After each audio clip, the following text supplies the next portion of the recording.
Good morning, people. Happy Monday, the 27th of November. Welcome to TDA, the day after, your favorite news platform and the home of popular culture as defined by the culture. And as Margs always says, you are hosted by some of the best people in the industry. I am one of them, my own royalty. It's your girl. More vim. More vim. I don't have it in me today, but it's your girl Justine representing the fitness queens in the scene. Ow. The tired. Ow is right. Ow is right. I'm that down bad. I contemplated eating sweets for breakfast. Wow. Yeah, Can you guys. imagine? Thank God. We've got to beat some men in January. We can't be going out like that. No. And they call me man. Can't hear me. That just reminded me. Okay, there we go. There's someone I speak to that always just complains about the level of your voice, man. Yeah. What, So about you Too whispering. low? Serious? Yeah, man. I think Oh, because man. like when you talk, that you talk down at the mic. Ain't that better? Not to this person. So. All right. Well, they call me E-Man, the pro-black activist, TDA producer and news analyst. And of course, the melanin is jam-packed. Always, man. Always. Do I have to give you more jumpers or something? Who, me? Yeah. No, do you know what it is? That's crazy. That's actually mad. Can't lie to you. It's true. But my argument is, There we go. as long as one thing is, you know what I'm saying? I don't think it works that way. No? Brett, let me look at you quickly.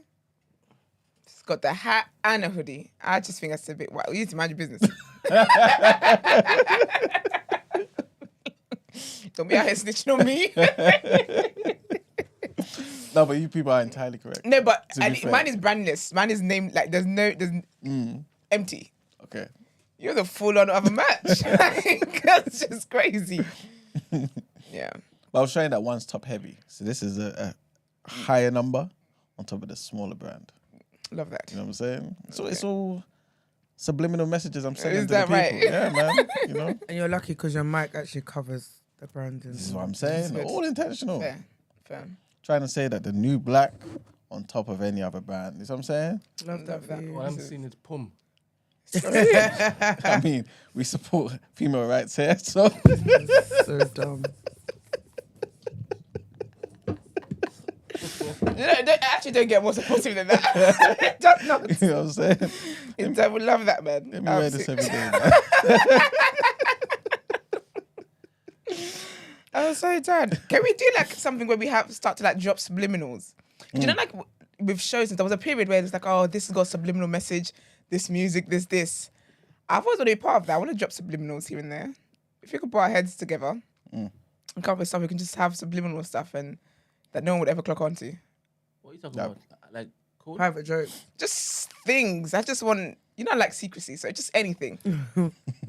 Your way to start talking to you in code about your secrets? Yeah, why not? Definitely not. Let's do it. Yeah, you see. You do it all the time. That's You do it all the time to me. No, I just look at you. You say that your heart knows. I'm not gonna lie, he looks at me like it triggers straight away. Or do you know what's so funny? Because of where I sit, yeah, he doesn't even have to look at me. All I feel is, Yeah. like he's smiling at the screen, and I know why he's smiling. Whenever I say something, once I see, because the way I see him now, like I'm seeing half of his body outside of this whole thing. Once I start to see him roll back, I'm like, nah, man, fish your front. Don't do this. We're not doing this today. No, not subliminal about our secrets. That can never get out. I mean subliminal about, I don't know, just stuff to do with us or something. I think of something. My wicked heart will activate. And I'll let y'all know. But yeah, how's everyone there? How's everyone's weekend? It's all right. Beats and Bands tickets are out. Yes. Go check them out. Don't carry last. Yes, they are out. Do you know what's so funny? It feels so far away, but it's really not. It's really not. Like to me, I'm like, oh, we've got like 2 months. Yeah. But realistically, Right in the corner. I know that it's gonna just literally fly by. Yeah. The last one came by quick as well. Yeah. Even though it felt like it was far away. And even when I think about it, in terms of like the amount of time I gave myself, like from when I released tickets to when the event was, it's literally practically like the same amount of time. Oh, really? Mm-hmm. Maybe it's the time of the year. The time of the year now makes it feel like it's closer. Yeah. Yeah, to be fair. Oh, Okay, well, pressure. it's not getting worse in Jesus' name. Napoleon's rubbish. Oh, He's serious? Napoleon. The film. Yeah. Never heard of that a day in my life. It's like a history film or something. Yeah, isn't that about the I think French? so. Yeah. Yeah. Yeah, bruh.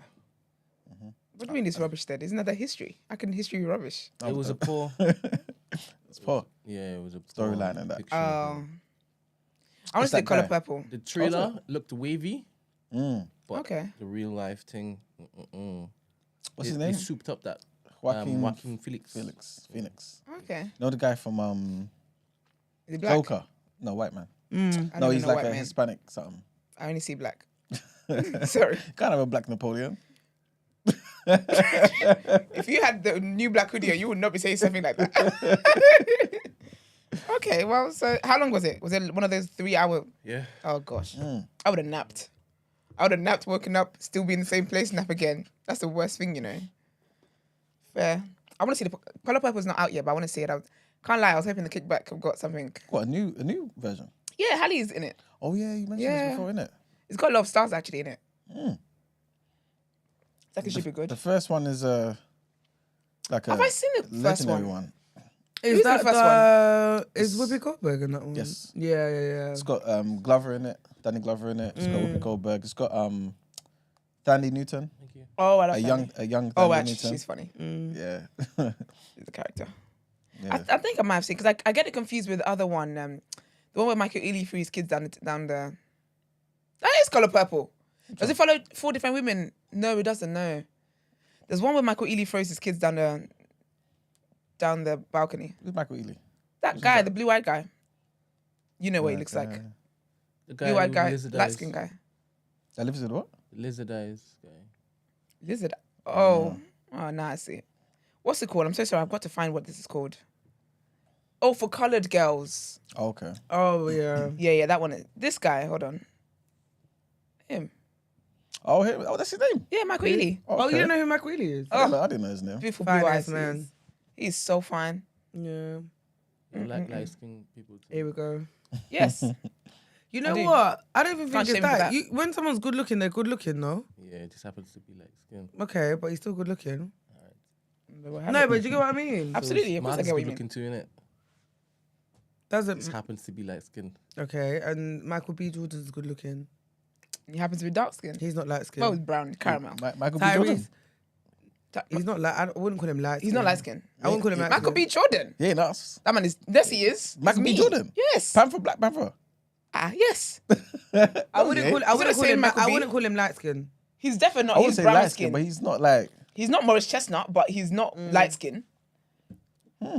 Interesting. It's not E-man. interesting, man. I just Morris gave up. Chestnut Look is at that good man. looking. That's a dark man. Him. It's not, he's much lighter than you. Put him next Yeah, to but me he's like not this. light skin. No, I say put him. Shows down. He is not light skin. I guess I wouldn't call him light skin, but I guess I don't see he's just brown like us. You know what I'm saying? Nah, I see. That's a dark skin man. I think he would have had some colors and moments. As what? As him. As him. And obviously, some of these pictures are edited as well. So we need to catch him in real light. He is so fine. Tyrese to me is good looking. He is not light skinned. Morris Chestnut. He is not light Morris skinned. Chestnut is the best man God ever created. He is. No, he is. Like, I don't understand. Do you know why? Because he has been fine, like All my life. like literally all my life. He came out the womb fine. Literally. Let me see who his wife, his wife as well. They must be a stunning couple. Who else is good looking? That's not light skin. Beautiful, man. That's American. Daniel Kaluuya. He's very good looking. I think he's good looking too. He's very good looking. Who else is there? I don't know, man. Big up on the black men anyway. Don't you call that? What's that guy? The young guy. Oh, Damson Idris. Yeah. He's good looking. Well, I was going to Dark say Michael Ward. My bad. I call it dark No, skin too. no, but Damson Idris Yeah, is good he is. looking. Damson Idris is. He's just so cringe, man. I know, innit? What did you lot think when they separated? Oh, That's the fine. contract was over. That's all. I don't bite the dust in it. No. Like, onto But I feel like all the relationships are PR relationships anyway. So it's not. I feel like they get everybody. They get everybody all high and bothered and tweeting about it, blah blah blah. But it's so funny. That's the kind of subliminal stuff. That's not subliminal. That's just technical. But yeah, it's all PR relationships. A lot of relationships in industries are PR relationships. People present as if it's something, serious, but it's not. PR all round. But how far do you think it goes? Do you feel like it's literally, okay, we go back to the hotel room, like, oh, great one today. And then Yeah, great job, man. Serious? Yes. That deep? Yeah. Or when they get in a hotel, you wouldn't know they have different rooms, or they could just get a adjoining room and just use the door. There you have it. I'd go all the way with living in the same house. Potentially, yeah. Yeah, because my thing is, sorry, go on. You could actually fall for the person though. There is that as well. Like if you spend enough time with them because you have to, right? It's like people that work together, like Angelina Jolie and But you Brad know Pitt, what's mad innit? though? They met on set because they became. No, but you get what I'm trying to say. That was great. That's still crazy. It But you know is, what it is though? but my thing is, I can understand. It's like people falling in love with their work Yeah. husbands and wives. You spend so much time with that Somebody, person. yeah. And especially if your role is like that's your co-star. Do you know what I Yeah. mean? Like you spend a lot of time with each other and you have to build your character. I can see how it can happen. Do you know what I think though? It's one of those things where it's going to be so awkward. The first person who has the feelings is going to be awkward because if the other person don't like you, and this is really just a jab, that's so embarrassing. But I feel like you got to have boundaries though. So as soon as we get in the hotel room, go to your room.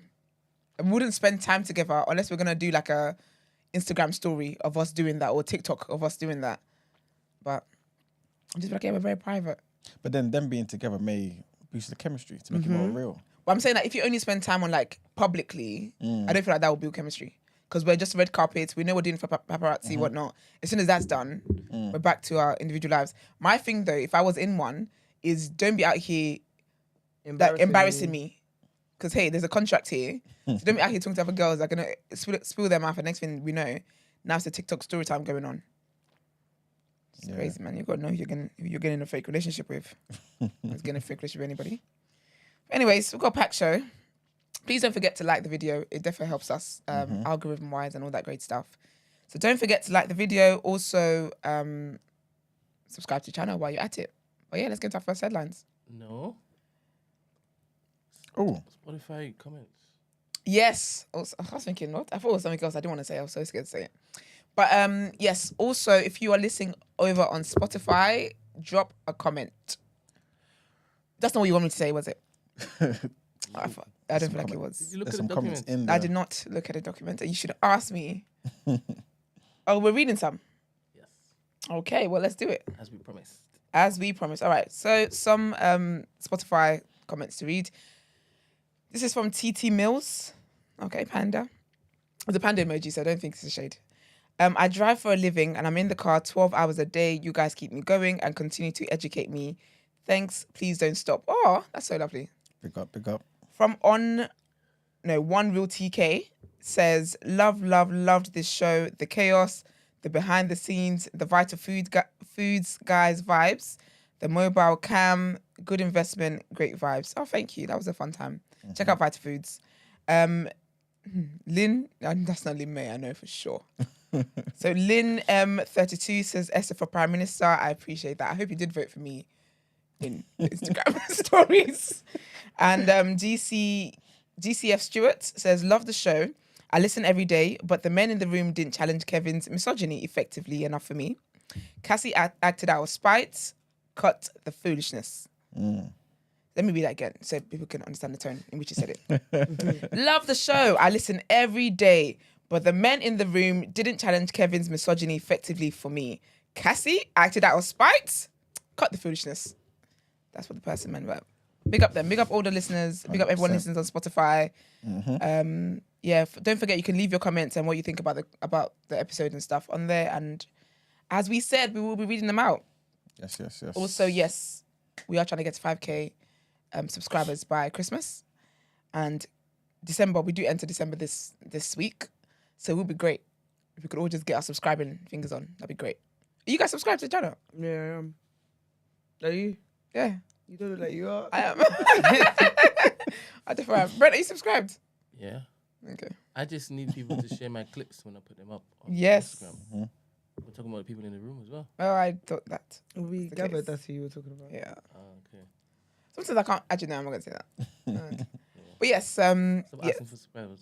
Sorry? Stop asking for subscribers. You just stop asking First for of all, subscribers. I'll ask for anything I want to ask for. But no, please just subscribe to our channel. We're trying to get to 5K subscribers by Christmas. And yeah, like the video. And yeah, man, let's get into our headlines.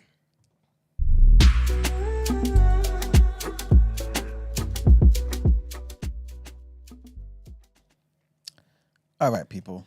So our first headline, Hamas says it is seeking to extend the current 4-day pause in fighting with Israel and increase the number of hostages released. Israel's PM has said that the original agreement could be extended, but Israeli operations in Gaza would resume with full force after the truce period.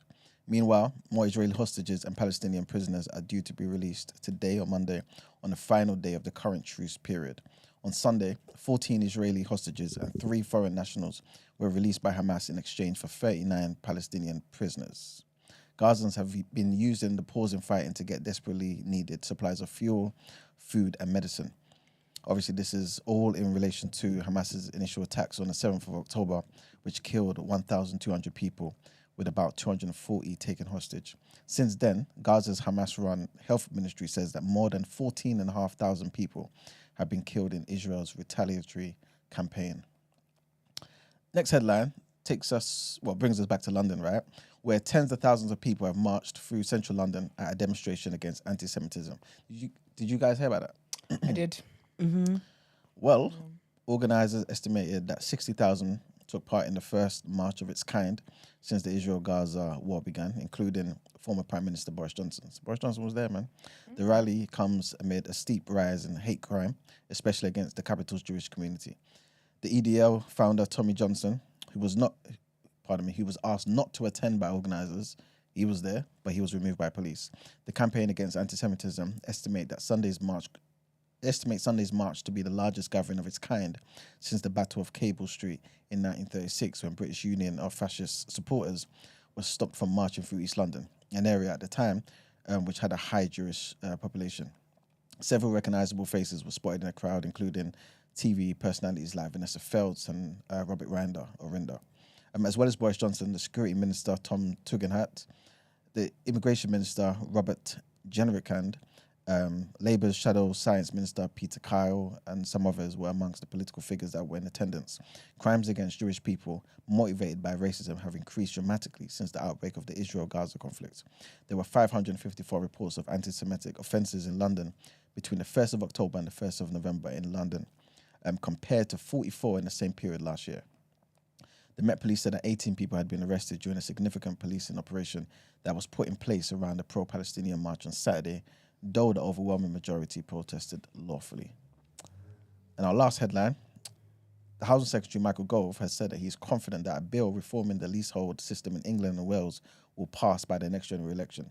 The bill, which would ban leaseholds for new houses but not flats, is due to be introduced into Parliament later.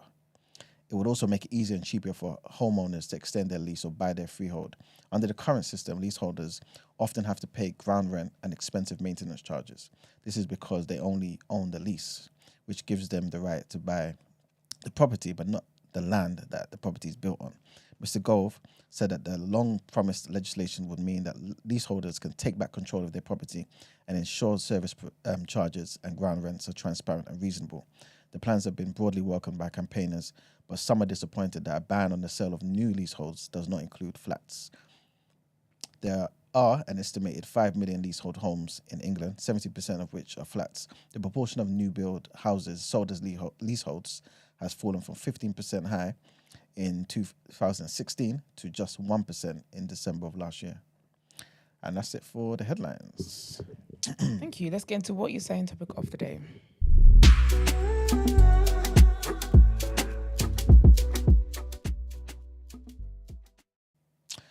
All right, so today's topic of the day, right?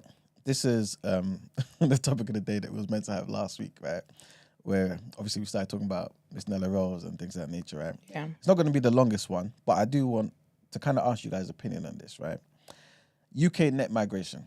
Obviously, this has been something that we spoke about in the show for the longest while. Suella Braverman, she's still talking about this nonsense, right? But now, instead of blaming herself, she's blaming, obviously, the party, even though she put in a lot of the laws and stuff like this, right? And I guess kind of painted the way people kind of actually view the situation in this country. But I wanted to ask you guys, yeah, everyone, like I said, is talking about how it needs to come down. Last year, initially, everyone thought that net migration was 606,000 people. Yeah? So net migration, for those who don't know, is basically the difference between those who come in, the amount of people that come in, and the amount of people that leave. Yeah? So 606,000 people. And this year it's been 672,000 people. So it looks like it's gone up. However, they went back, they looked back at the numbers and everything, and they realized that last year was actually 745,000 people. So it has in fact dropped from 745,000 people to 672,000 people. So it's going down. Cool. Bear in mind though, that this was something that they've been talking about, the Tory party have been talking about since 2019. In their manifesto, they vowed to bring it down from, at the time, 212,000. So imagine, 2019 was 212, they were saying it's too high.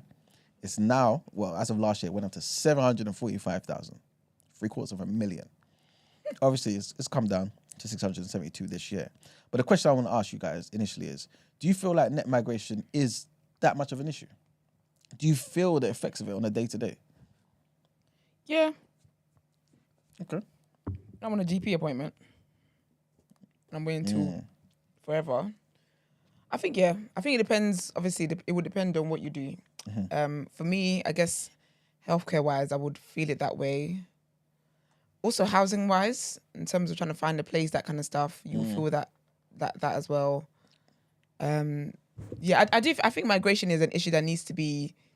It's. I don't want to say an issue, but it's something in society to be addressed. It can't just be a free for all, everybody will come one, come all type of vibe. That can't be. That's not sustainable long term. So yeah. What would you say to? Because I remember we've touched on this lightly in certain times over the past year or so, and you get people. I remember specifically people in the chat was talking about, it's a selfish view to have that you kind of want to put a cap on migration because look at us, for example, we're first generation, our parents and this things of that nature. Does that factor into it to you? Do you feel like, wait a minute, yes, just because my parents were migrants too, that means I have to just open the floodgates, or do you feel like still, let's be sensible here? I think you have to look at resources and you have to look at sustainability, right? So if it can't be sustained long term, then it won't make sense. Do you get what I mean? It's like, are things being put in place to be able to handle this, to manage this? If not, then it's just gonna become a crisis. Do you get what I mean? So as much as people can say it's selfish, is it feasible? Because if it's not feasible, then it doesn't make sense. Exactly. Do you get what I mean? And then what's the point? Because then there's no positive end goal. Yeah.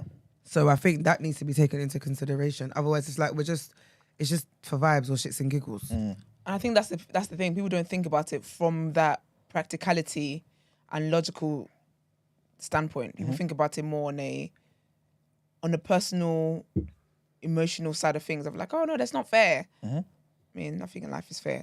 But again, it's about, do we have enough resources to be able to, accommodate everybody coming in? What the effects it has on the community? It doesn't make sense. If we get to a point now where, for kids' schools, kids are not able to start school at the age when to start school, and now there's a waiting list. Now your kid is 6 years old, hasn't started school.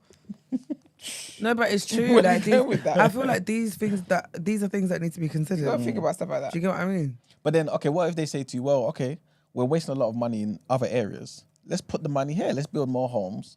Let's maybe build another school in every borough, I don't know, to kind of help with these type of situations. Yeah. But that's what I said. I said, yeah. What did I say? I said, do we have the resources? If you're going to create things, like if you're going to create solutions to manage what's happening, then I'm all for it. If you're not, then what's the point? Do you know what I mean? Yeah. Do you feel like, again, this might be silly, but Brent, I want you to answer this question as well. Do you feel like with these migration numbers flying up, or at least prior to this year, from 2019 to 2022, do you feel like the people are taking our jobs? Not mine. Not mine, boy. So not mine. I've never. Do you know what's so interesting about that? Because I feel like a lot of those comments come from a certain type of people, a certain group, and you're not going for the job. You're not doing the jobs that these people. You're not even working. You're not working. You're not working your benefits. That's my point. So it's generally from that kind of community. But I was planning on working. No, No, when? you wasn't. When? Because you 55. When? They literally, you really wasn't. And You would also, never. You've never worked a day in your life. Look at, and I agree with partly with what Nella was saying in terms of like, there's certain careers and certain job roles that are heavily dominated by a certain demographic of people. Yeah. So if, like, and you clearly need them in those spaces, right? And that's what's helping the economy thrive and us be able to function as a larger community. So if these people weren't here, and I'm not saying that we wouldn't be able to, but when you look at it, are you telling me that the people that won't be here would be the ones running to take these positions? I don't think so. Do you know one word? COVID. We actually saw that. I remember during COVID, there was a whole thing about asking people to come and help them pick fruits. Yes. Because people that were picking the fruits usually had to go back to where they were to quarantine over there. Yep. There's a lot of jobs that British people talk about that they don't want to, they wouldn't do. And they don't do. Do you get what I mean? That you say the foreigners are taking our jobs. Which job are you talking about? Which job exactly is people taking? So no. Okay. I think that's just coded racism. Now, we're going to come back to this, yeah? But I want to ask you guys a separate question. A lot of the time we do complain about certain things in this country, right? Yeah. And I feel like at the end of the day, to some degree, there's always going to be a complaint. Nothing's perfect. Yeah. Everyone wants improvement, right? But do you feel like we kind of complain too much given the amount of people that want to come to this country? Yeah, but you know when people say like the grass is greener? No. So I'm thinking of the healed version. What's the other version for your healed? People always think the grass is greener elsewhere, side, basically. yeah. See, now I live by the grass is greener where you water it. I've been watering my grasses. But yeah, people, you always think that. Do you get what I mean? Like, sometimes we look at Americans, we're like, oh, like it looks so fun over there, Since the whole BLM thing and seeing people get popped down for existing, now it's like, oh, now you're being realistic about it kind of thing. I do think we complain, but it's such a British thing to complain. Like, I think if people actually don't deep enough, like we either complain about the weather, or we're complaining about the buses, or we're like it's actually a British thing. So I don't even think people mean it that well. It's just ingrained in them to complain. Because when it's winter, people complain. When it's summer, people complain. When it's spring, people complain. And they complain about everything, looking forward to the next season. Then the next season arrives and they complain again. Do you get me? So it's such a British thing to just criticize. Yep. And I think though we have a lot of benefits compared to like a lot of other countries. When I think about the people that want to come here, when you think about where they're coming from, obviously being Nigerian, I know how Nigerians functioning, and that doesn't mean I'm not going to complain about things that are not being done right here. But I'm also aware that I'm in a privileged place living here. Do you get what I mean? But it's a British thing to complain. Okay. Let me just give a few figures here. 39% of the people that came were international students. Okay. So that's the huge majority, right? And they pay more, by the way, in university fees. Yeah, they do. That's helping. Our little loans, and they pay cash. Yeah, it's not a Our loan. loans, exactly. That loan, they never get back from me. I don't care what I earn. What do you mean? Bro. Not you incriminating yourself. It's on the house, child. This is purely entertainment, Pure guys. entertainment, honey. But those who came on work visas, 33%. They're paying tax. But they're coming, right? And I remember seeing an interview of one Indian lady. She said she was earning more in India. Oh, she would be. But she was saying that they came here and they have no plans of leaving because of the quality of life in the UK. Okay. So It's crazy, man. I can't even say it. why would you say? It's my day. Let's give Marks a show to come back to. But what do you think of that, though? When It you makes hear that? sense, though. What quality of life over here? Where's from India? India. Yeah, I mean, I get it. Yeah, it is. The thing is, They got bare people there. the thing is, I get it. Anybody who comes from like a certain part of the world, who comes here, who's like, do you know what, it gives me a better quality of life. I totally understand it. I get it. Can I say though, I do think that to some people, not everybody, some people, it speaks to literacy, knowing that. So basically, people have this thing where they think that because you're going in the West, things are automatically better. Yeah. and then they get here and they literally fucked around, and now they're finding out. Yeah. But it's like, things are better for you back home, but you still won't go back home just so you can be like, no, I live in Yeah. the UK, blah blah. And that's what I think is illiteracy, because if you're able to make it for yourself back home, then do that. If she's getting paid more in India and whatnot, I'm sure she could save and she could work hard, and be able to move to a nicer area. I don't believe every area in India is packed. The man that was in the submarine, I don't believe he was living in the ghetto. Do you get what I'm trying to say? Yeah. So do you get me? So there is a level of illiteracy there where it's like the West is just painted as this great place. And that's why sometimes I'm shy for the West, because you lot wanted everyone to see you as this golden land and where they can dream and achieve everything. And then now you got people coming here wanting to dream and achieve everything, and then you're acting shocked. No, honey, you marketed yourself as this It's true. when you was going over there to kill, steal, and destroy. Here we are. But I think if you're able to make it, if I was able to make it the way I want to back home in Nigeria, I would not be here. Yeah, facts. Do you get what I'm trying to say? So I feel like moving here, I get it if your circumstances back there was nothing. But if you actually have a chance of making it back home, but again, it's that whole thing of thinking white is better. So, And you know what?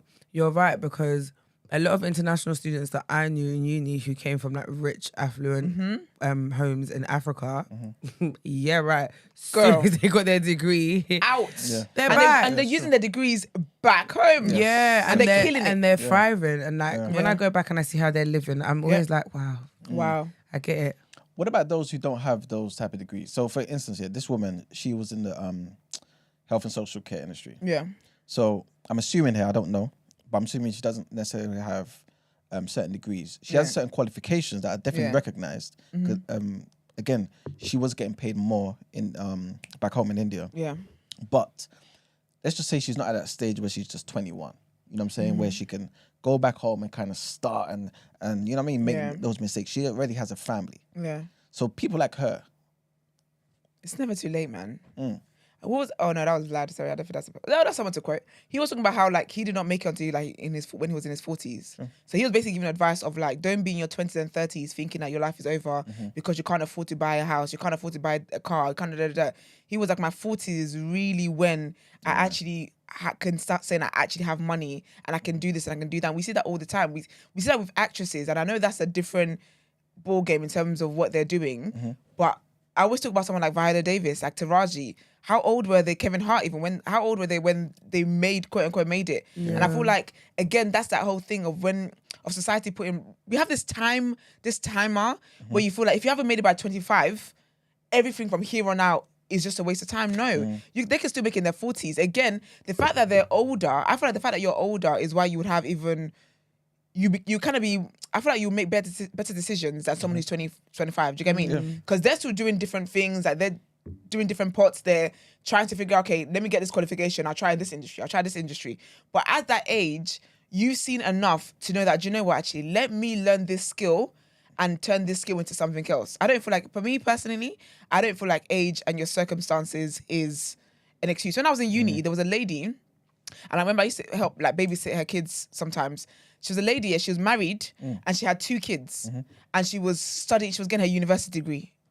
Even after I finished, she'd get masters. Her husband was working and whatnot, and she would work here and then wherever. But again, she had 2 kids and whatnot, but she was like, it's not too late. And I'm gonna do this, I'm gonna do that. Do you get me? So it's never too late. Even that Indian woman, has she come here and get certain degrees and qualifications or whatever that she can use to even be back home, to even be in a better position? That's another thing. But again, we have this mindset where like, we're ethnics have this mindset where it's like white is right.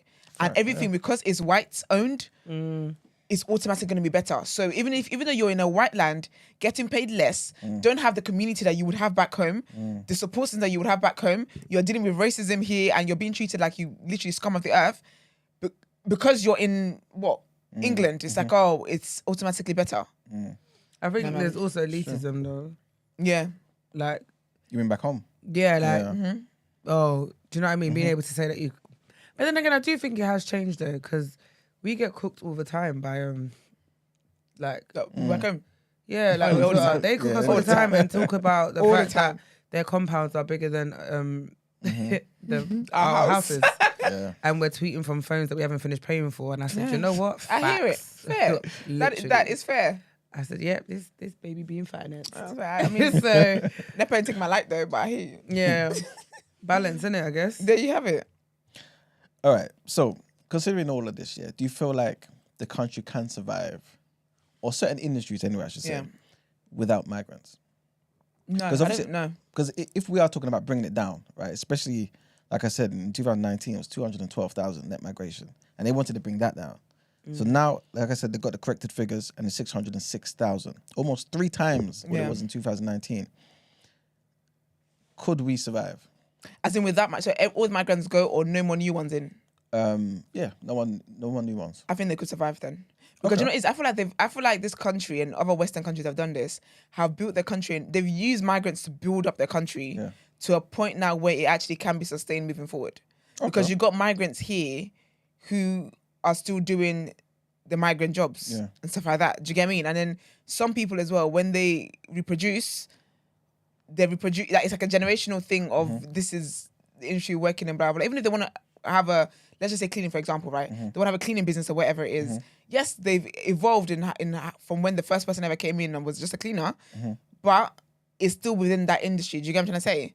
So I think that if they decided not to allow any more migrants in, I think the country can be sustained based on the migrants that are already here.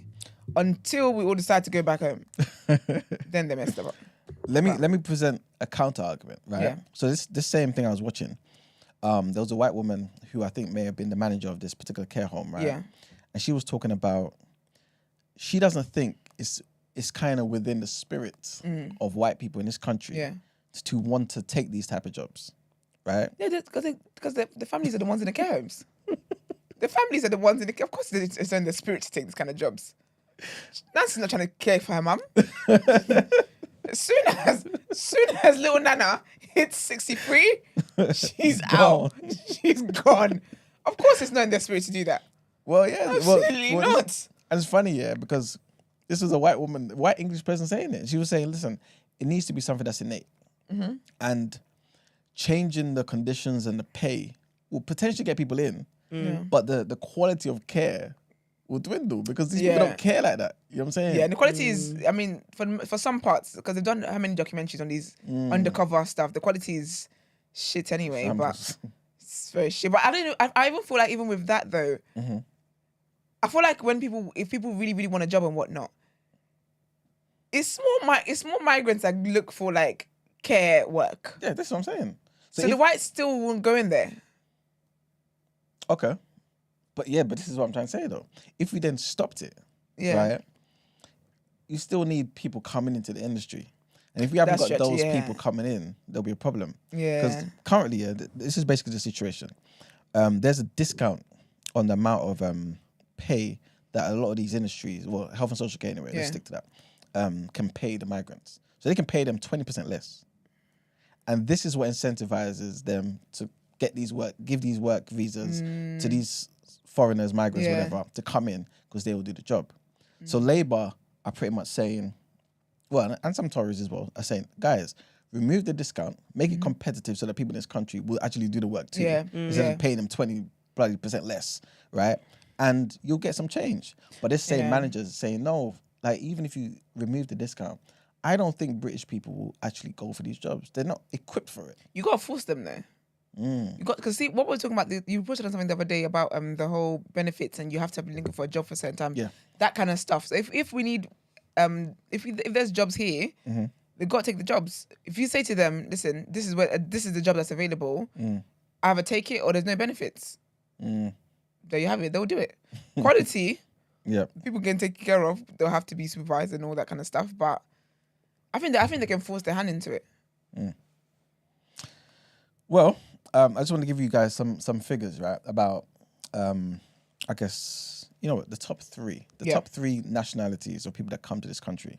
So last year, 1.2 million people came into the country. 1.2 million, right? Just last year? Last year. Wow. Tell me what you think, Brent included, right? The top three nationalities were. That came into the country? Yeah. I think South Asians, for sure. Like India, Pakistani. Yeah, give me countries. I'm going to say... And give me an order as well. Okay, you're asking too much. All right, cool. Just the top three in any order. I don't know if I'm going to do an order. Nigeria for sure. Okay, interesting. I would say Nigeria.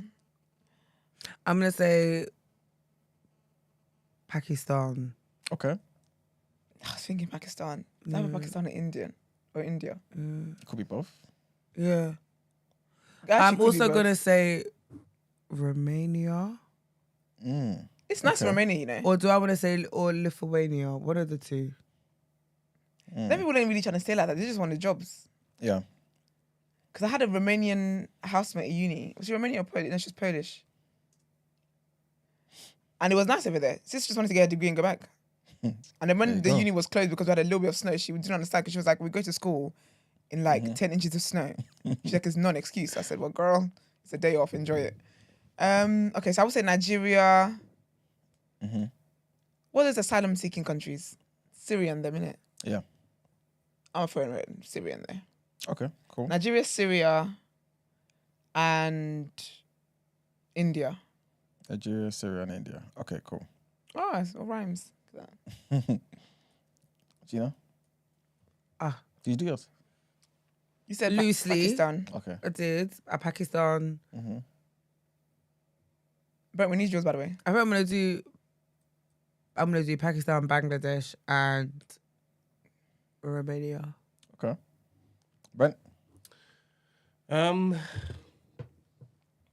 Probably India. Okay. Oh wait. Sorry. China is up there. China. Ooh. And definitely Nigeria is up there. Don't look me dead in the eye when you say that. Well, Here we go. Let's do it. funny enough, somebody in the chat Got it right. got it correct in the exact order. Is it Fanan? It is. Big up Mr. Fanan. Yeah, but is he a researcher? This is it. No, that's silly then. So you're Doesn't using your count. skills. So it's not fair. Okay. Yeah, man. India, India. first. So 1.2 million people came, right? From India? No, sorry. What the heck? No. Oh. Like came into the country. 253,000. How you said that? All I heard was the Indians are coming. The Indians are coming. 253,000 people came from India. I know my Nigerians will let me down. Give me Nigerian figure, Almost man. a fifth, you know. That's Imagine. crazy. Nigeria came in second. Here we have it. Oh, second. Okay. Yeah. Oh, yeah, you're doing an order, innit? 141,000. Okay. It's a lot of people, though. That's, of course, it's a lot of people. Of course. And Brent was right. China, 89,000 people came from China. It's got to be the liberals. I didn't even have a foot in this race, boy. Is it? No, you didn't. Stand a chance. Yeah, it's got to be the open-minded ones from China coming. Had enough. Well, a lot of these people came to fill the gaps in the hospital, care home Okay. industry and stuff like this.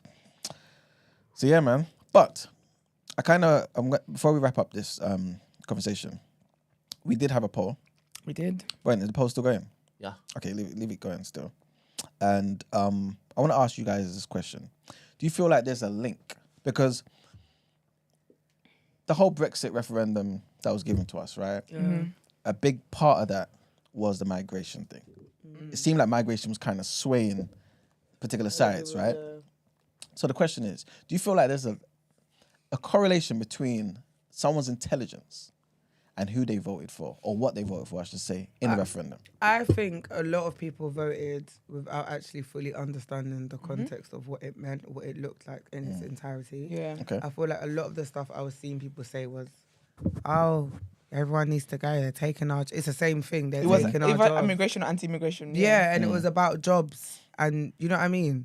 And it was always coming from a particular... I believe the particular kind of person. I do think there's a correlation, Yeah, I think personally. there's a correlation. I don't know if I would say there's a correlation with. Maybe actually, yeah. I would say there's definitely a correlation between intelligence and voting. Because again, it's what Gina said. You have to understand why it was the votes needed to be voted. Like you will look at it beyond general propaganda. Okay. Do you know what I mean? You would look at again the state of the country, what this will mean for this trading, all that kind of stuff. In terms of who they voted for, I would say yeah. Actually, yeah, I would say that. Yeah, I will. Let me go on a limb today. Brent, do you think there's a correlation? Yeah, I believe so. Okay. but on different fronts. Oh, speak. There are those voters who don't believe or don't understand that politicians lie indiscriminately. And for those who just want confirmation bias with their politicians, there's a different level of stupidity. I would say that they're intelligent in the sense that, yeah, I know they're lying, but I want this. Do you understand? So Okay, interesting. there are those who don't understand that London isn't the UK. Oh, speak on that. For those who actually believed that Boris Johnson bus, like 350 million every year, or was it every week? Some nonsense. Something crazy, yeah. Something crazy. Voting for a Brexit because of that, that's the height of stupidity. That's the Boris height of Johnson stupidity. bus. Yeah. What happened to the bus? You had a poster on the bus, innit? Yeah, Side so of the bus. Not just a poster. It was a statement. 350 million goes to the EU every week or every year. I can't remember what Oh, it yeah, I was. remember that, And yeah. he would basically just put that to the NHS. So he would save the NHS, basically. Oh, well. Yeah, and then he just dissipated the bus quickly. So yeah, I mean Interesting. different fronts, but the wicked people who actually knew that this would be stupid, but just wanted immigration down. These are dangerous individuals. Yeah. Okay. Well, Brent, can you tell us the results of the poll, please? Okay, so end the poll. Question was interestingly worded. Is there a Oh, link you didn't change between- it? No, because I'd already put it up. Oh, that's a shame. Is there a link between intelligence and what you voted for in Brexit referendum? 50% said no. There's no correlation at all. Oh, we know why they voted. They're the 350 million crew. Different factors, to be honest. 2 is yes, remain are intelligent. That's at 44%. And 4% said yes, leavers are more intelligent. Interesting. Interesting. All right, cool. Well, this was actually tested, I love that. hence me asking the question. So there was a report that was led by a senior lecturer at Bath University. And he found that there was a significant, not just a basic thing, a significant correlation between cognitive ability and your voting preference when it came to this 2016 referendum, right? Let me be specific about certain things, he said. So basically, the study found that those in the top 10% of cognitive performance, top 10%, were 73% more likely to vote Remain. While those in the bottom 10% of cognitive performance Sounds about right. So rude for that. were only 40% likely to do so. Yeah. So this is what it says here. This relationship persisted even when taking into factors such as income, education, and your age. So even when they use those as controls, right? The controlled certain parts of the experiment, it still remained this correlation, which suggested there was not simply a reflection of your social or your economic background. You know what I'm saying? So social economic factors didn't necessarily play a part in this, which is kind of strange, right? It's just one's ability to think correctly. Or, you know what I'm saying? But when you think about that, I always flipping find these studies so interesting because sample size of course. and what part of England did you go to collect your sample size from? Okay. And is it a blind test? Like it was an online test where you say, all right, I'm going to give you a drop-down menu, choose your ethnicity, blah, blah, blah, blah, blah, blah. Because people will be lying. And then they're bots. And then they're bot farms and stuff where if it is that you want a particular story to be put out, particular result, then you say to the bot farm, "This is what I want. Get cracking." So how many people did they actually test? I'm not too sure. So you're just reading stuff. No. Because it was a real thing, and I actually heard him in an interview as well.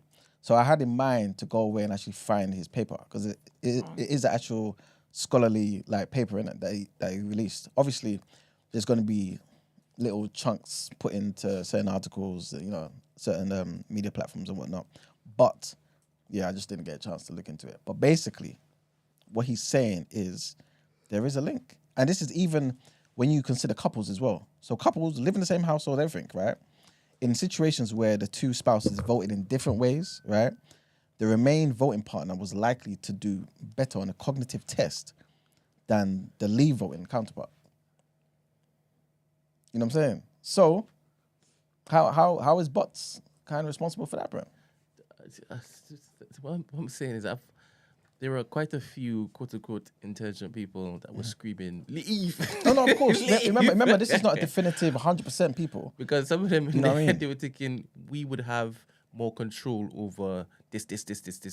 And you've had all the politicians and all these professional people in their fields coming out and blatantly lying to you. Do you understand? And because you want to believe it, just like, all right, cool, let's go.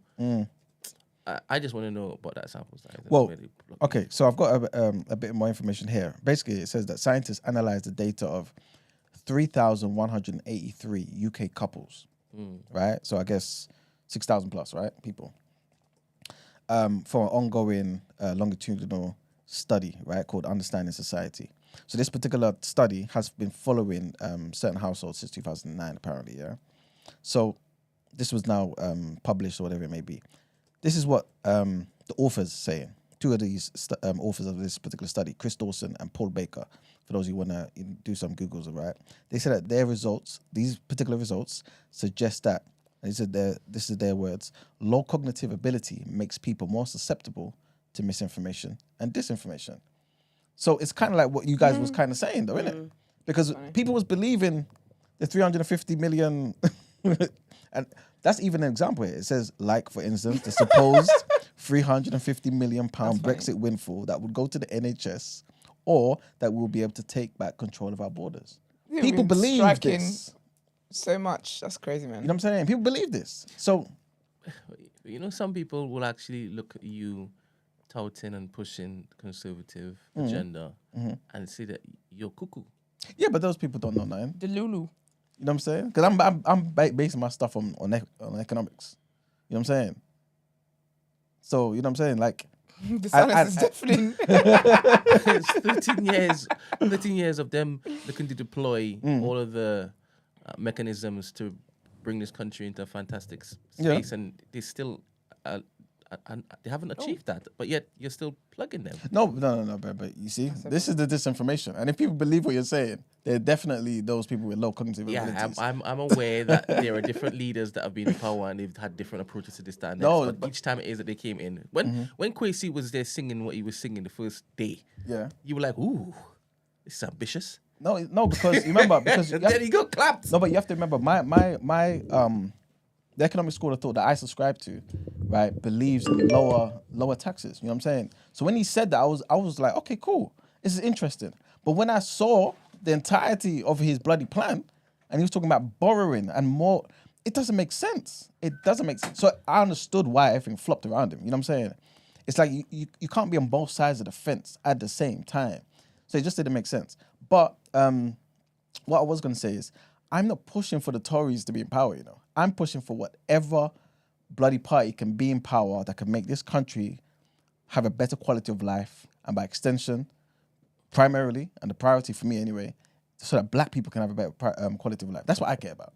And I'm just asking people, are we sure that Labour can do this for us? Because we have a leader right now in Keir Starmer, no disrespect to him, or maybe he's probably going to be disrespectful. Either way, it is what it is. And he's the leader of the working class party. He don't know what working class is. I don't know what we're talking about here. You know what I'm saying? And again, the leader of the working class party, and when your MPs want to go and support people who are striking, this is what Labour is known for. You want to start suspending people. What is going on here? You are a former bloody human rights lawyer. You are pushing Israel to commit bloody humanitarian war crimes, pardon me. You know what I'm saying? How is things going to be better under this particular leader? So that's what I'm asking the people. I just don't want people to be blind voters of red or blue. That's why this guy. That's always been my stance. You know what I'm saying? I don't support none of these people. I think both of them would be just as fast to kill us all. I just think, you know what I mean? We need something that's going to benefit us. Yeah. But yeah, that's basically what the results showed, man. So which is kind of interesting. That's interesting. But yeah. It's so funny because I'm trying to think what made you go with that bus? What do you mean? Because I thought the poll was gonna. How does it link to the topic of the day? Oh, just about the migration. How people believed, how migration swayed it for both sides, innit? Oh, okay. Yeah. So I was just saying, oh, it's interesting that this particular thing is out now, Okay, innit? All right. Well, lovely. Is that it? Yeah, I guess we can wrap up there. Drop mic on that. Let's get to our next headlines.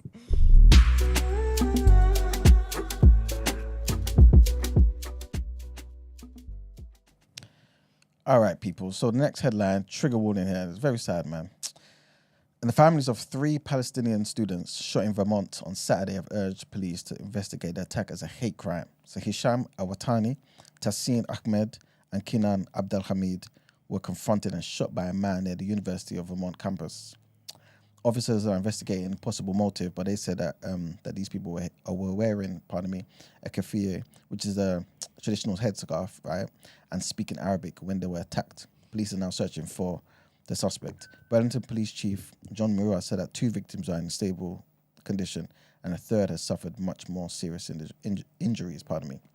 All 3 victims attended the Ramallah Friends School, which is a Quaker-run private non-profit school in Ramallah, according to their family members. Mr. Abdelhamid was named by Haverford College as one of its students, and the other 2 had been named as Brown University students. Sad news, man. Next headline. And the lawyer representing Chris Kaba's family has criticised the Home Office review into armed policing, claiming that it will give officers a carte blanche to behave as they like. Daniel Makover said that the probe ordered after scores of police officers stood down from the firearms duties when a colleague was charged with Mr. Kaba's murder looked like a decisive step in the wrong direction. Mr. Kaba, for those who don't know, was 24 when he was killed, shot dead through an Audi car windscreen in Streatham Hill on September 6, 2022. Can you imagine? More than a year ago, you know. That's stupid, man. It's gone quick. The marksman, who's known only as NX121, will be publicly named on January the 30th ahead of an Old Bailey trial potentially starting on September the 9th next year. The former Home Secretary, Suella Braverman, announced that the review would examine existing legislation underpinning use of force and whether it provides sufficient protection for police acting in the line of duty, particularly firearms officers. I don't know how they can even link the two. Like, this man just murdered him for no reason. You're trained for a reason, man. You murdered him for no reason. Have some shame, God damn it. All right, so the next headline, almost 8,000 people were harmed and 112 people died last year as a direct result of enduring long waits for an ambulance or surgery. Imagine that. Obviously, this is prompting warnings that NHS care delays are a disaster. The fatalities included a man who died of a cardiac arrest after waiting 18 minutes for his 999 call to be answered by the ambulance service and was dead by the time the crew arrived. The figures are the first time the NHS England has disclosed how often doctors and nurses file a patient safety report after someone suffers harm while waiting for help. They show that patient deaths arising directly from care delays have risen more than 5-fold over the last 3 years, from 21 in 2019 to 112 last year, as the NHS has come under huge strain. The number of people who came to severe harm has also jumped from 96 to 152 during that same period. The overall number of people suffering some degree of harm in such circumstances has leapt from 3,979 in 2019 to 7,856 in 2022, which is a rise of 97%. NHS England's figures are almost certainly a significant underestimate of the problem, is what they're saying. And a health service spokesperson said that NHS staff worked extremely hard to keep patients safe during one of the busiest winters on record last year. And while delays linked to serious harm are rare, when they do happen, trusts are required to investigate them and understand what has happened so that they can take effective steps to improve. They also said, to meet the continued record demand, the NHS has prepared earlier than ever before for this particular winter, rolling out 800 new ambulances and 10,000 virtual ward beds, while waiting times for ambulances, 999 calls and A&E have improved across the country during this financial year. And that's it for the headlines. It's time to pay the bills. Thank you very much. Let's get into some word on road.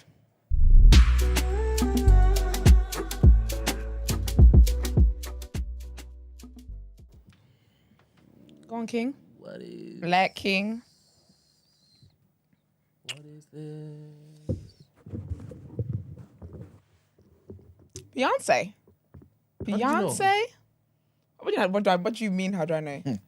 She's white. I was gonna say, yeah. Why does she look so It's- light skinned? It's the silver hair and the lighting. Is it? It Because is. she looks like a white woman She does. It's the silver hair or a though. mixed race. Like she does not look black. Because when you have brighter hair, Well, she looks it makes you basically brighter. ambiguous. Do you see what I mean? Yeah. She's white. She's you- not. When you have white people look at her and know that that's a Negro. Is But- it? That's the real. Of course, because anything Silly. that's Say, is it? You know it is. But no, when you have lighter hair, it does change your complexion. Obviously, with her, I do feel like it's the lighting though, to be fair. I do think she's bleached over the years, though, 100%. Because if you look at all the pictures from like when she was in Destiny's Child, Yeah. like, before to now, she has definitely become lighter. Because you know what it is? I think, yeah, I hear you. And we can say it's makeup, but look at her body. It's body, it can be body makeup as well, you know. Because they do all of that stuff. I'm not buying it. Because I think sometimes, do you know what it is? I think with celebrities as well, I think sometimes they have a look, they have an aesthetic, and they just run with it. I just have one word, one question. I'm scared. What cream do you think she's using? What cream? What cream do you think she's using? Let me go. Do you know what? Let me go on Instagram. Let me see what she looks like here. And you know what it is? Because You can't anybody else. You can't go to her Insta. No, I'm trying to see if this has been her shade for a while. Go to like. No, see, You know 4 when you days go to ago she was brown. When you go to Google, and you get to see like old school pictures of. Yes, this is not. That's a white. She's definitely is white over there though. It's crazy, man. And do you know what it's about celebrities? Okay, I think it's the lighting, man. Because there's a picture on her Instagram, and the light is so bright, she actually looks the same color as there. But you know what it is with celebrities? Because usually, say for example, Gina had a party, yeah, and say it was Gina that we're talking about, is Gina Brown or whatever. I can go on other people's stories and just see when they've taken videos with Gina. Do you get what I mean? Because it's Beyonce, she's not gonna be anyone's stories or anything like that. We got the beehive in it. Well, last. I still want to know what cream she's using. What Thank cream you very she's much. using. Not cream. Cream. What cream she's using? It's crazy, man. It's so crazy. But yeah, someone else that was moving crazy over the weekend, Tiffany Haddish, man. So basically, she was arrested over suspected DUI. Sis was driving, and then she parked her car up and basically was sleeping in the car, which I don't think sleeping in your car should be a crime, innit? But obviously, they're going to be like, how did you get there? So wait, what she do? She parked her car. She parked her car up and she was sleeping. So someone called the police saying that there was a woman sleeping in a car. Was her key in the ignition? I'm not sure, but I want the heating. I'm not going to be But cold. wait, is that is that a crime? Is that how Yeah, is it that? is, man. So What, to sleep in your car? Yeah, with the key thingy and you being drunk. But I'm cold. Yeah, but what What if I'm not drunk? I'm just really tired. Then I think you're just resting. No, so for example, like, let's say I'm really, really tired, right? And when I'm driving, like, my eyes are closing and Yeah, it's, because it's not safe. So I pull up, I park think that's up, fine. and I take a nap. Yeah, I think that's fine. So what's the Is that- issue? So what's... No, because driving, she was drunk. Yeah, she was. Yeah, Yeah, she was. She was driving under the influence. So she was arrested for. So what if I got in my suspected- car? Yeah. Hear me Yeah. out. Yeah. What if I got in my car after a motive? Yeah. And I'm like, you know what? This isn't going to end well. I'm drunk. Yeah. Or I'm a bit, you know what I mean? Let me nap, sleep it off a bit. Yeah. And then go again. Are you still at the venue though? If you drive down the road and it's such a nap, ma'am, you still drove or you were drunk. If you sat to nap How at do the you venue, know? Not even How as much do you as that, no, but how do you know that I didn't park? Because I could have parked far from the venue. There could have been no parking. yeah, that's fair. you That's could've, fair. yeah. So I could have walked to the car. But my question is, How how would would you you know? know? No, but it's about the key though. No, but No, I but put the key in because I'm. It's can't do Have that. you seen the temperature of what's happening no, in you're this right. climate? And It cars, makes no sense to me as well. cars but are that's what they're saying. freezing. And you can't even, you know, when you start it a bit, but you don't start the full-on engine. Yeah. The battery will Your die. battery will die. Your battery will literally die. It's happened to me. So what if I Yeah, it put happened the to me as engine well. It on? was awkward as heck. Bro. My sister Well- had my car running in Costco. I said, excuse me? What if I put the engine on and recline my like because me I will recline. I'm a recliner. You could put the engine on and go in the back seat It's an offence. The facts Yes. are the facts. Why? because you be driving. No, wait, but I haven't driven. No, but that's what they'll But I say. don't know that. Because your But thing is my- in there, but like you my have point intention to is- drive. I haven't driven. They'll But they don't probably- know What if I that. can They prove can't. to you? How can they prove it?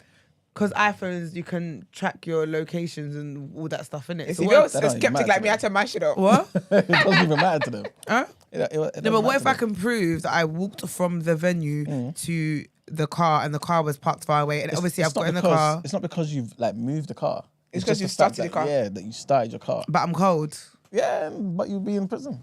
I thought Michael Kyle was joking when it happened in My Wife and Kids. Yes, exactly. There you I go. thought that was a joke. No, Can I be honest? I had no idea. real. Like this is It doesn't make sense, No, this is but- news to me. I had no idea. yeah, Wow. To be fair, they were like the temptation is there in it for you to just put your foot on the accelerator and go. yeah. But even if you like sat in, I don't know, the passenger seat, I don't think they allow it, man. It's crazy. No, I'm not. This isn't a hill that I want to die on. I'm genuinely questioning, asking yeah, of questions course. because I had no idea, Yeah, and because I had no idea, I can imagine one day me thinking, you know what? I stay in my car with my heating on all the time God if I'm forbid. not going anywhere. Can you imagine? Just make sure you ain't got no alcohol in the system. Yeah, basically. Wow. Well, basically, yeah. So she was arrested for suspected DUI and improper stopping on a roadway. So the authorities responded to a 911 call around 2:30, saying that a driver had fallen asleep at the wheel. But yeah, man. So she's gonna appear in court 4th of December to see what's happened. This is not her first DUI either. So I hope for her sake she does not end up in prison. That woman is going through it. But she did make that later on that day. She did have a performance and she kind of poked fun at it. She said how she prayed to God. She said, I pray to God to send me a man with a job, career, preferably in a uniform, and he answered my prayers. Was it the police guy? So, all the best to Tiffany Haddish. I like her, man. I think she's had a difficult year, man. DUITeyana Taylor spoke out. So I told you guys last week about DUITeyana Taylor's business, basically, where she filed for divorce from her husband earlier this year. She filed for the divorce under the initials so it wouldn't be picked up by the public people. Even though it's public record, it wouldn't be picked up by the public, whatever, because of celebrities and whatnot. She essentially cited the fact that he's a narcissistic, jealous man. He didn't want her to work, but at the same time was criticizing for not working. He didn't want her having spotlight, even though she didn't really get her flowers like that. It was a whole scene and whatnot. He then he filed a motion for their full names to be disclosed in the documents. Him doing that is why everybody came to know the details of their divorce. Cool. That's just how people find out, basically. Sis has now come on Instagram and said, I mind my business. Don't bother nobody. And y'all know I've never played about my children, family, or our privacy. Later. I have not spoken on this private matter to any media outlets or blogs, etc. So everyone claiming Tiana said didn't get any statements directly from me. I mean, statements were directly from the court documents you filed, but okay. These statements were taken from private court documents that were leaked to the public. It is very heartbreaking that someone would take out the time to make such a private matter public for the world to see. However, protecting my family is one thing I've always done, and for my children, I will continue to do so.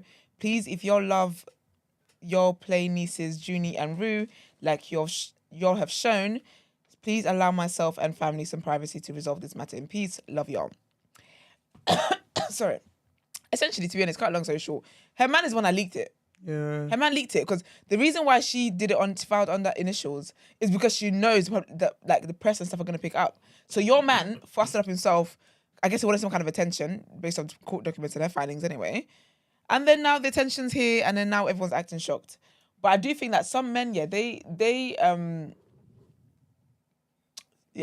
some people. Let me say some people, so you people don't get your thongs in a bunch this morning. But some people bank on the fact that they know their partner will do anything for their children and like try and protect their children and stuff like that. Because him doing what he did, there was no need for that. The judge knows you are I and she is T. There was no need for all of that dramatics. But anyways, there you have it. But do you know what's dumb though? In him doing that, it's like you want to be not center of attention, but like whatever. But in you doing that, it's dumb because now everyone knows that you're a raging narcissist. Do you know what's killing me? That's exactly it, because it's a case in point. Because you did all of this to get to attention, and she said in her documents that you hated when she would get attention and you wanted more attention for yourself. And then here you go, creating attention for yourself. Literally. Gosh, embarrassing. And then lastly, so obviously Beyonce, speaking of Beyonce has got the Renaissance movie coming out. I'll be honest here, that is a businesswoman. Because for the whole year, people were banging on about Renaissance tour. She was touring from Timbuktu to Scandinavia and stuff. And then now it's about to happen all over again because now she's got a movie of this thing. And guess what? Last time, it was on Netflix. This time, you got to go to the cinema to watch it. Good for you, little boy. Got to go to the cinema to watch it. So, basically, right? It's a good move, though. Like, financially. It's a sick move. She's going to make loads of money from that. Sick move. Like, sick move. Financially, the economics man is not here, but he would have rated this. Yeah. But basically, obviously, as people know, when Blue Ivy performed with her in her first show, that went viral and whatnot. And apparently, okay, let me read. So this is basically, sorry, what's my words? Basically, this was addressed in the movie. And it says, turns out Blue Ivy's performance was only supposed to be a one-off. And even that took some negotiating. She told me she was ready to perform and I told her no, Beyonce says in the film. Though she finally relented, Beyonce was dismayed when Blue Ivy read comments on social media that criticized her lackluster moves. But it thrilled her mother that instead of quitting, she decided to put in the work and train even harder for future stops. So she was meant to just do one show. Her mom didn't really want her doing it anyway. But obviously, sis saw the comments that she wasn't that great at dancing, which she wasn't. I'm gonna be real. I mentioned it on here that No, she wasn't. when I go to the tour, I'm not trying to see Blue Ivy on the stage. That's not what I'm here to see. Because you know sometimes people just like, oh, your kid can sing, your kid can do. No, they can't. No, you just obviously I'm not for breaking kids, shattering their dreams and stuff. I would let the kids know that you're the best thing that happens in sliced bread. However, That's for what you sure call I'm it. paying for this. Now I'm here for. I'm not here. This is not what I'm here for. But Blue Ivy actually, when you look at her, did she come out? She came out of my show. She killed it. So from when she did But the you first can one, even see the progression, though. you see, because someone did a side by side of her first performance and her last one, and the first one was very much like, yeah, kind of going with emotions. But by the last one, she really was in that element. She was feeling the music, like. So big up Blue Ivy, man. But you know what I think that also is, though, yeah? And I think we were very harsh on her because performing in front of a stage of that magnitude, even a professional will get nervous. Yeah.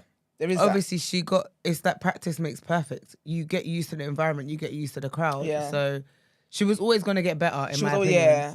And it's sweet though, because basically you saw her kind of like, with other shows, she started to interact with the crowd as well. Like she'd throw a peace sign, she would throw them kisses and stuff like that. And it was really, really, it was actually cute to see her progression. So big up Blue Ivy for that, man. Love that. For obviously, I feel like she's the most criticized celebrity baby. Obviously, some of you are definitely on crack. Because when this girl was a baby, you start talking about her hair being nappy and all that kind of stuff. Mad scenes.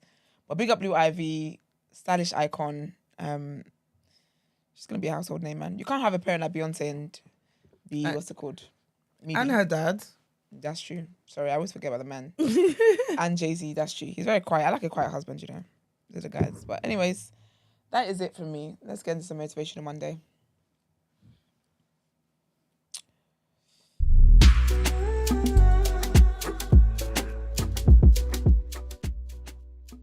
Because I made the sounds. No, that's why. No. Stand on business. No, listen. What was it? You have a whole week of potential ahead. New Monday, An egg. new week, new possibilities. Let's do this. And that's it. Oh, that's 2 seconds. Yes. Can you replay them, please? Because my heart was strong. I wasn't in the right place. You have a whole week of potential ahead. New Monday, new week, new possibilities. Let's do this. That's great. You have a whole week of potential ahead. So New stubborn. Monday, new week, new possibilities. Let's do this. What's your heart saying now? Is it tender? When is an egg? Well, Why? Because it was hard before. Now you want to know if it's tender. I was thinking how I was going to shade him. And then I missed the whole thing. But all right, lovely. Thank you. I hope you guys feel motivated. I'll be honest with you, I did pray that because last week was tough on me. Last week was hard. So I'm not trying to have that energy this week. So we go again. Let's get into our last headlines for today.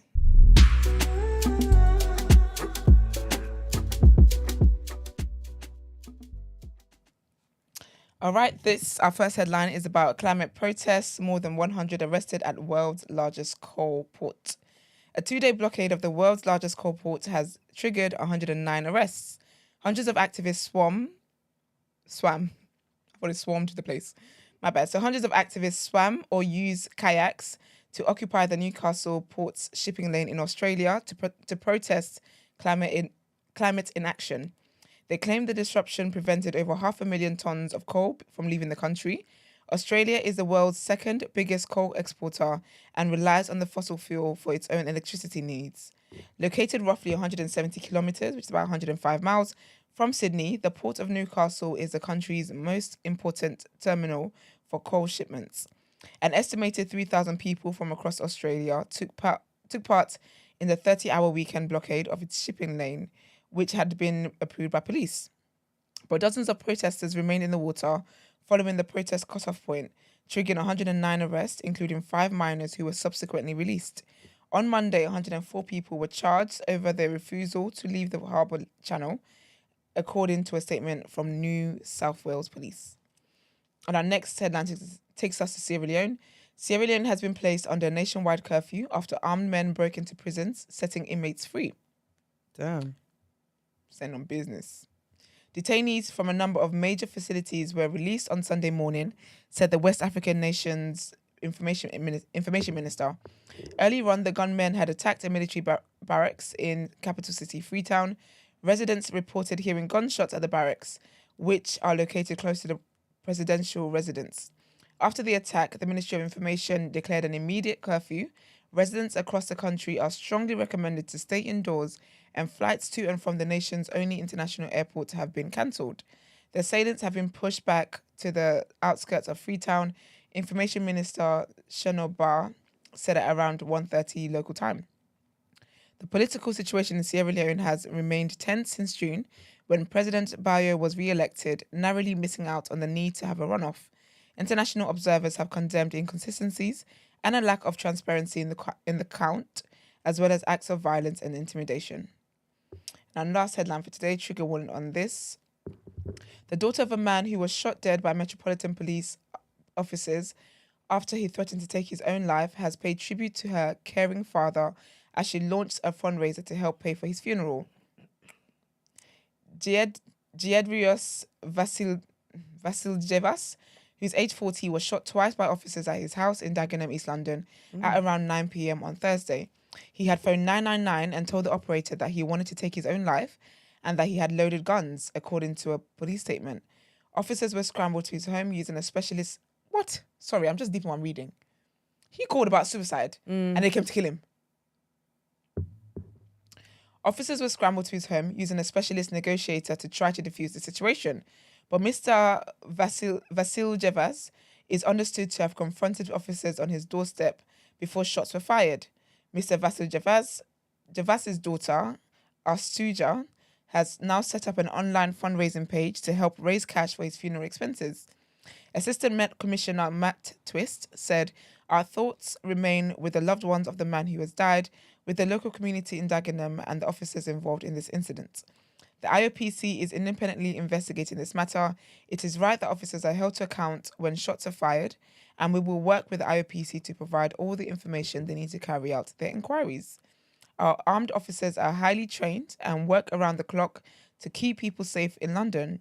We ask them to do an incredibly difficult job every day and make split-second decisions under huge pressure. A fatal police shooting is rare. Officers involved in this matter are being supported as they assist the IOPC investigation. The Independent Office for Police Conduct, that's the IOPC, is investigating the incident." It's time to pay the bills, honey. Time to pay the bills. Let's get into the reaction.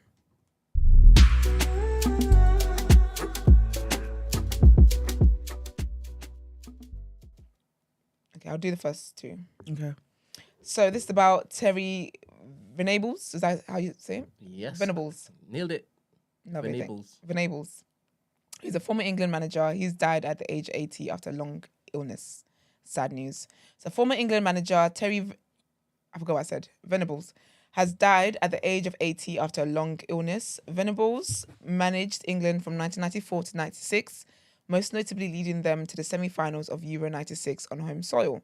A former England player, he also managed Barcelona and Tottenham. We are totally devastated by the loss of a wonderful husband and father who passed away peacefully yesterday after a long illness, his family statement said. We would ask that privacy be given at this incredibly sad time to allow us to mourn the loss of this lovely man who we were so lucky to have had in our lives. Venables won La Liga and reached the European Cup final with Barcelona and lifted the FA Cup with Tottenham. These are actually the thingies. So should we do it together? The scores. Yeah. Okay. So let's talk about some of the scores from the weekend. Busy weekend, wasn't it, Gina? Yeah, it really Very was, busy. girl. It's crazy. Aston Villa Mm. 1-2 against Tottenham Hotspurs, who scored 1. Manchester United Okay. scored 3 against Everton, who scored 0. 0. Manchester City and Liverpool both drew 1-1. What? 1-1. Oh, I thought you said 1-0. No, 1-1. Oh. That's correct English, no? Okay. Yeah, but because you're a Ghanaian back, I thought you I could say know. 1-1. No, it'd be normal. West Ham United scored 2 against Burnley, who scored 1. Luton scored 2 against Crystal Palace, who scored 1. Newcastle United scored 4 against Chelsea, who scored 1. Damn. Brighton scored 3 against Nottingham Forest, who scored 2. Bournemouth scored 3 against Sheffield United, who scored 1. And Arsenal scored 1 Arsenal. against Brentford, who scored 0. Pick up Arsenal. Arsenal. Everton score was 0. Manchester United 3. Manchester United moved up to the sixth in the Premier League table with a 3-0 win over Everton at Goodison Park. That was lit up by Alejandro Garnacho's aerobatic goal. Did I say his name right? Nailed it. Come on, women in sports. I don't believe this man. Every time he says we nailed it, we I didn't know know. shit. When he says we nailed You know it, what? I know we got it wrong. We'll find out in the comments. We'll find out. His stunning overhead kick put United ahead inside 3 minutes, and though Everton had chances to level it, Marcus Rashford's, did I get that right? Yes. Thank you. Penalty and Anthony Martial's neat finish put it beyond Sean Dyke? Yeah, Dag. Dick? Dish. I was going to say Dish, but I thought Sean Dish's side in their first game since being deducted 10 points. The defeat means Everton remains 19th, while Eric Ten Hag's 5th win in 6 Premier League's game. None of this is making sense to me. No, not damn One sense. achieved while he was watching on from the stand. 7. A touchline suspension means United are now only 6 points off the top of the table. You know, what's so funny about sports news is that you read the score, and then the news is just about what happened and who kicked what. Yeah. It's like, okay. Okay. Man City and Liverpool, so both drew 1-1. Trent Alexander. You're in the camera the wrong person. Was that on purpose? You receiving nudes? Trent Alexander-Arnold cancelled out Erin Hellen's opener late in the game to earn Liverpool a 1-1 draw with Manchester United at Etihad. Yeah, sounds about right. Haaland's 27th minute strike, his 50th Premier League goal, had put City in control of the That's game. sick. And the defending champions had chances to secure a 24th win from 24 home games in all competitions. But they were left stunned by Alexander-Arnold's late equaliser. The draw was enough to keep Pep Guardiola's team at the top of the Premier League table upon the final whistle. Still 1 point ahead of Jurgen Klopp's Liverpool, but having leaked away points late on for the second game in a row, this title race is very much on. Ooh. And lastly, do you not actually find this stuff interesting? I was gonna say, like, this is Sorry. just... I know we're digressing, but I'm just thinking, Oh, there's even no. No, I'm not doing that one. No, There's more. no, we're not. I'll do the last two. No, look at the big thing in the middle. Oh, we can leave. Oh, okay, Yeah, lovely. girl. I was like, damn. Newcastle scored 4 against Chelsea, scored 1. Newcastle overcame their injury crisis to deservingly claim a 4-1 win against an ill-disciplined Chelsea side who had Reece James sent off during the second half collapse. After taking 4 points from games against Tottenham and Manchester City before the international break, Chelsea should have been relishing the opportunity to take on a Newcastle side that was forced to name 3 goalkeepers and a host of under-21s on the bench. But, as they have so often done this season, the Blues followed up their positive results with a shocking performance at St James's Park, going behind early thanks to Alexander Isak's clinical finish. Raheem Sterling levelled with a stunning free kick, but that was as good as it got for Chelsea, who produced a shambolic second half display. Jermall Lascelles put Newcastle back in front after an hour before Joelinton added a third just a minute later thanks to Thiago Silva's uncharacteristic error. And things went from bad to worse for the visitors, with James dismissed after collecting 2 entirely avoidable bookings before Anthony Gordon drilled in a fourth to move Newcastle to within 3 points of the top 4. I don't know what any of that means, what I've just read, but thank you for tuning into Women in Sports. Do you know what I think? I think that men who can pronounce these names and stuff, you should be bilingual. Because these are languages that people do not speak. Literally. So, love that for y'all. All right, well, let's get into our outro. Oh, look at God.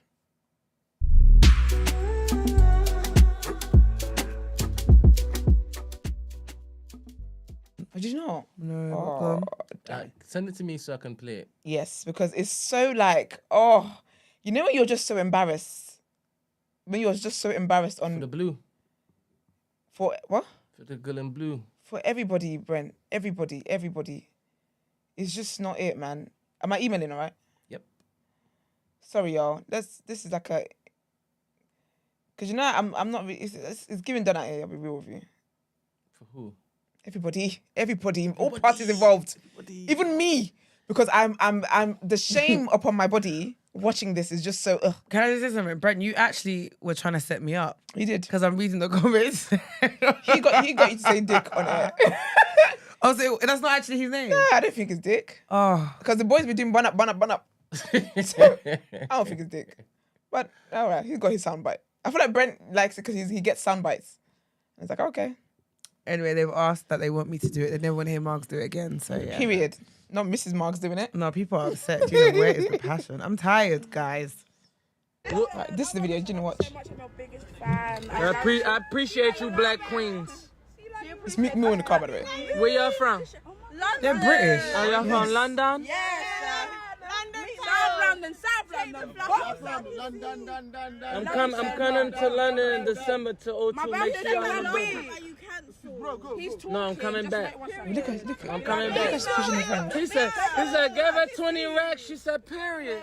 Oh my gosh, I love you so much. I'm your biggest fan. Why is she do that? I appreciate you, black queens. He's the one that's giving me the ick I the most. appreciate you, black queens. I'm gonna throw up. Don't do that again, man. I'm gonna throw up. Why is she turning around? Why is she turning around? I kept her back to him. Because she wants to show what? my goodies. My goodies. My goodies. Not my appreciate goodies. you, black queens. So why she stay there like that? Because she wants him to see Her her goodies. yash. Is it? And then please keep playing because we have to take in the other friend. I'm your biggest fan. Why didn't she lead with the prime assets? Isn't the prime asset her face? Her titties. Oh, What? You think that her tits are better than her face? I didn't say that. As for you, I I could just Can I see just that. say something? Both of you, yeah, are basically saying that she's a tip drill. what? If you don't know what that is, I don't know what that is. So I'm not saying it. Go and ask Nelly. How could I be saying what Somebody I don't know? You're basically saying. I'm your biggest fan. She didn't even. She even did like her emphatic. Oh my That's god! what I'm saying. I'm gonna throw up. She's no. I'm going to throw up. I just She turned vomited in my around. mouth. I'm just gonna throw up. She what? She didn't spend long before she And turned around. I'm sorry, Like, the she hair is wasn't rude. confident that her face could basically woo him. She's showing her goodies. Biggest fan. I appreciate you, black queens. And she doesn't turn around again. Look. Girl, now with half a bundle. Don't do that. Where you from? London. Oh, y'all from? And she just Where you from? London. But she was But like, she London? moved her. she Where said you it. from? Where you from? She said it. She said, move. Where you from? London. Oh, You y'all see, she from was a London? boxer. She said, not in front of me. South London. Yeah, that's why she's done that bad. I'm coming to London in December to O2. My Make birthday sure can I'm wait. You cancel. He's How did you know, coming back. sis? I'm coming back. She did it again. No, I'm coming back. Down bad, man. Are you that one in your group, in your circle? No. The one that gets moved? Are you sick? Oh, the one that does. The mover. Are you the mover? Or Did the they hear I am? shaker? That's what I'm talking about. No, but I don't move my friends though. I don't I think compete. your friend is I don't. mad. I don't compete with my Sorry. friends. You know? Can I tell you what this is giving me? Can I be completely honest with you? What's it given? This is giving me. I think I'm the shit. You're blocking. Like you're not nice. So move out the way. Move so out the way. I can This is secure mine. this. This is mine. Yeah, yeah. That's what it's giving. Because first you told her to move and you moved her with your hands. Then the She wasn't even in her face at that second and then time, you did know? it again the second time. Like to me, you're treating her like. Oh, I know what I mean. I don't know if I can even say it. You said her birthday's in 1 week. Sorry, Brian, you got to replay it. I didn't hear that. No, she said my birthday's in December. Didn't you say it's coming to London in December? She goes, I'm coming to. And she said something about her birthday though. I thought she said my birthday's in December. And then she was like, oh, you said that last time, but you didn't come. I was thinking, oh my gosh. No, this is so cringe. Oh, thanks, Finan. Said my nails are on point. Thank you. They're, got black tips on them. Yeah, man. You went to room 187 yesterday? I Someone did. says that you looked good. Who? You look like a goodie. Oh, thanks. Lauren Lewis. Thank you, girl. Sorry, can we just talk about how I got hoodwinked? You got cheated. Bamboozled. I got cheated. I'm even still talking You about it now. lost. She was making me laugh, yeah. The Don't makeup boys gasp. are like, Gina, give it a rest. And I'm like, I'm not going to give it a rest because you lot cheated. And 187's like, oh, it was an oversight. No, fuck kind of your oversight is that? oversight. Well, that'll do it. Yeah. Do you know why? Because when I wanted to request a song, you lot said, no, it's not part of the category. It's not part of the rules. However, you let those weasels win a point for a song that was not part of the category How either. can you call them weasels? They are. They're meerkats. So of course they're weasels. So no, I'm not having it. I dear. demand a rematch because I'm sorry. If the rules are the songs have to be from 1990 to 2008, how are they winning with a song that's in 1986? It's not part of the category. You lost. Damn. So, Well, and everyone's getting on to me because of the blunder I made, yeah. what's your blunder? So the song was, do you know what I realized? I'm really good at, I'm actually like a jukebox. I'm going to be honest with you. Because every song that played, that wasn't my turn, I got it within seconds. And everyone on my team was literally just like, If you tell me your songs you didn't get it, I'll be shaffy. no, there's only one song that I didn't get, but it was hard. It was freaking 50 Cent, Tony Yayo, Seduction. But they sped up the song, they sped it up so fast. That you wouldn't catch it. And it was annoying because I caught the song and I caught a lyric and I kept saying the lyric. okay, Yeah, but I memory. was under pressure. He was like, you got 5 seconds, and I kept saying the lyric and I was like, where is this song from? And then I finally got it, and everyone, no, it was really hard. But anyway, I flopped because it was Chris Brown, Say Goodbye, yeah? And I was like, goodbye. Should have had me on your team. The song was obviously Say Goodbye. Say goodbye. Yeah, and I did goodbye, and everyone was like, Anyway, yeah. You don't normally sit on that couch as a loser, to be honest. You know? Pardon? You don't normally sit on that couch as a loser. No, but that's why. Ask said stand up. You ask weaken the anybody knees. that was there. I was very Salty combative. by it. No, I argued with everybody. I kept arguing with the host because I just was like, your rules don't make sense. No, it's so I funny. don't like losing. They've never been challenged. So Clearly. I'm gonna poke a hole where there isn't one to find a loophole to make sure that my team win. Well, Lauren does co-sign I this. was She not said it was a twerk- really tough one. I was not twerking like a rotisserie chicken. No, you it's about the girl in the sausage. blue. Oh, The blue girl. Oh. Meek Mill's girl. I was thinking I didn't do that. You're too busy fighting, trying to win. Literally. No, they're talking about the blue girl. But Lauren she did was say it there. was hard. No, it Said was. it was a tough one. That was really, really hard. But I feel like do you know what song Koi didn't get it? And I was so upset. What song? Because it was Juvenile, Back That Ass Up. And I kept saying, it's my anthem, it's my anthem. As soon as they played it, I got it straight away. And I kept saying, it's a twerk song. Well, can't you guys work together? I No, thought you were a can't. team. No, that's the thing. Oh, that's silly it's, then. it's literally like... How's that teamwork then? Why'd you have a It's team not. then? So the only category that was teamwork was the last one, where You have to dance. you have to... There's like a spinning wheel, and whatever the category is, you guys have to pick a song to represent it. What was your category? So we did 3 each. I think the first one was... So one of the one of the categories was R.I.P. We did Tupac Hit 'Em Up. It was so funny. That's wild. We all became gangsters. They were like, okay, different records. I'm so done. Another category was boy bands. Okay, what do you guys do? Boys to Men, End of the Road. But that was only because we knew we were never going to win. Because remember I told Yeah, them not they were rehearsed. prepping, yeah. Blackstreet, Don't Leave Me. They had a whole routine. So we're never going to win They're never anyway. doing that. And then the other category was dance routine. So we did Cisco Fong Song. Okay. And they did Candy. But my thing is, Candy shouldn't have Wasn't won that because time. Candy's not from the time period.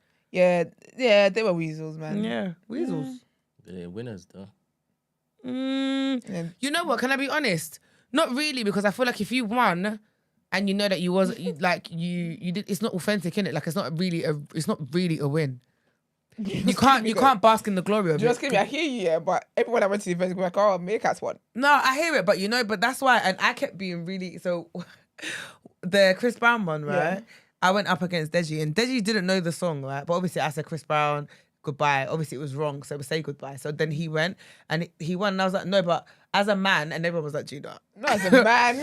I was like, as a man, are you proud that you got this point because I assisted you? Don't stand here in your glory, because if it wasn't for me, you wouldn't have got this point. So behind every black man is a what?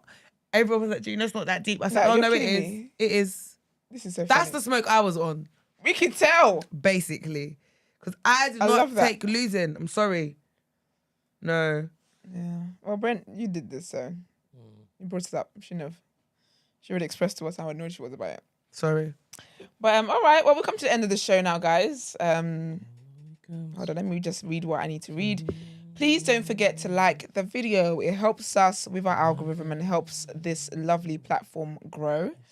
So please like the video. Also subscribe to our channel as well. We're trying to get to 5K before the end of the year. Excuse me. Are you all right? What are Is you everything singing? all right? Oh, End of the Road. Yeah, well, I want to get to the end of this road. So can we pause that? Thank you. It's distracting me. If you guys want to see Brent do karaoke then at the TDA live show, let me know. Supposed to be there But you lot should go to Yes, man. go to the Meerkat live show though. That's going to be on the 10th of December. I'm plugging it for them. Sick. Just Look at because- the Meerkat boys, man. They're gonna do, and it's annoying because I'm not here because everyone knows how much I love karaoke. So they're doing a karaoke segment in their show. So you guys should definitely go check it out. Sick. Go and check out their show. It'll be lit. Yeah. They're a very lit podcast. No, I love them. Good energy. Good vibes. Also, so follow us on social media platforms as well. Please kindly share the clips that Brent so carefully and creatively puts together. Follow us the day after TNB, Instagram, Twitter, and on Clock app, on TikTok. If you want to send your dilemmas in, the number is 075-6484-1073. That is also the number to call when we're live on air. And if you want to inquire about the show, feature on the show, our email address is thedayafter@thenewblack.com. Everyone have a great Monday, and we will see you tomorrow. Bye. Bye.